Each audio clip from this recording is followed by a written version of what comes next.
I had many titles that I was going with for a while. One was called Sad But True, which the producers were like, oh, don't walk to Sad But True. It's rare, I think, that you read a good script. And it's even rarer that you read a really good script. And I think this is a really good script. I had written the part for Catherine Keener, for Michelle. So I had her down, although there was a short period of time I wasn't sure if she was going to do it. So I ended up auditioning a lot of people for that part.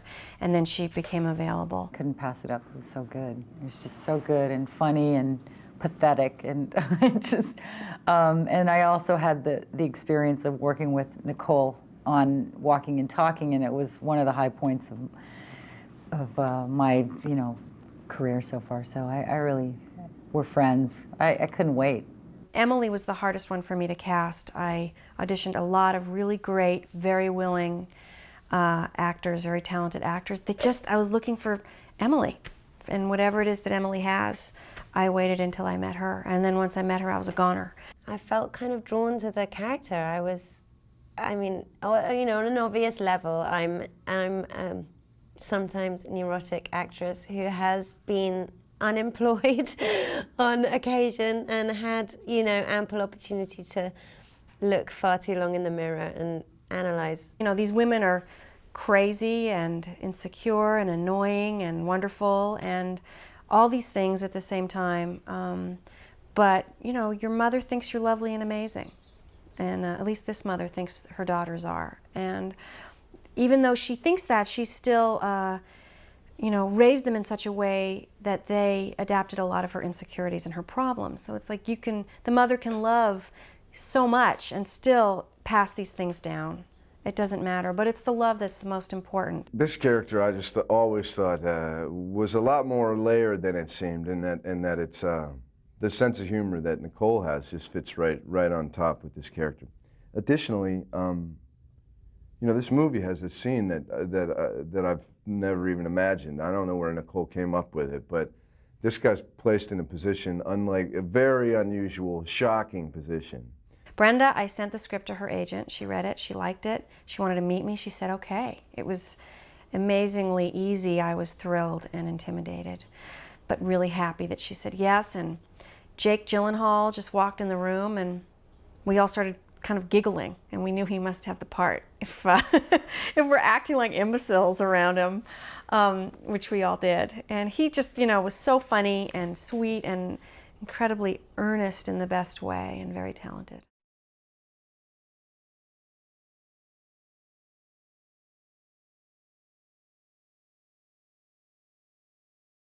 No, it wasn't difficult to get my vision across. It was thankfully pretty easy because the actors really responded to the script and understood it and understood their characters. There was not a lot of questions about why am I saying this and what am I doing and what is this about?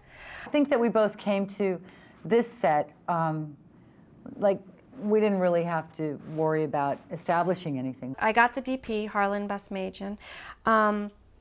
Through watching his stuff, he's shot beautiful films and he had a lot of experience on high definition, shooting on television. So he was a perfect find for this movie, and he really got the script and really loved it, and we storyboarded and enjoyed working together a lot. Talking about the scenes, he completely understood them. He added a great deal to each scene. Nicole was extraordinary to work with. I think she was amazingly calm throughout, and there was every reason not to be. I mean, it was being done for no money in about 3 weeks, and she just kept so level-headed throughout, and it felt like we were all in it together. It's very rare where you have that with a director. It's normally kind of us and them a bit, and we were all part of this sort of family, really, kind of getting ready, making this film. The music that he put in the drowning scenes, which is yippee-yi-yi, yippee-yi-yi, this strange, eerie music. When he played it, I just loved it, and I never could ask somebody, could you put that in there? He came up with that on his own. I felt like she had really sort of given me her trust. It was an act of trust to be given the part by her, because I know it's very personal to her, the film. All her work is very autobiographical, and this particularly. I'm kind of a little bit in each character, and my mom adopted a black baby boy when he was 4 weeks old, and that has obviously affected me a great deal and changed and impacted our lives. And I was just inspired by what I imagined would be some of his experience growing up in a family of crazy white women. I think it's borne out by the fact that practically every line in the script is as is in the film. I mean, it's the finished product has hardly deviated from the original screenplay. The editor had worked on a couple of movies, Rob Frazen, and a lot of television, and basically we just really hit it off. He really understood the script. I really felt like I could give him the dailies and not have to tell him what this movie is going to be about and what it has to look like and what it should, the pace of it. He just did it. In fact, there are many scenes in the movie that have not been touched since his first cut.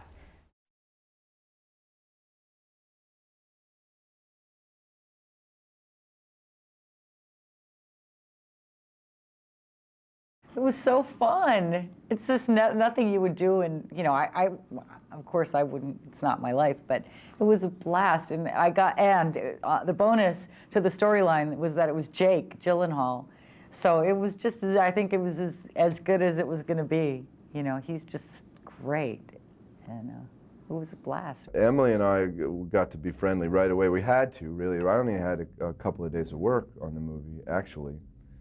But she's just terrific, and we got to be really friendly, and it was easy. Even this very challenging scene with nudity and, both of us being quite exposed was unnaturally comfortable in the shooting, and that goes to Nicole too, just for having a film set that was cool and easygoing. And Brenda, I've just admired for so long. She's always, does great work and is a blast. The two of them were friends, and we all just took to each other really, really easily. And Raven was this kind of godsend to everybody, I think. She's just, wow, how did you find this girl?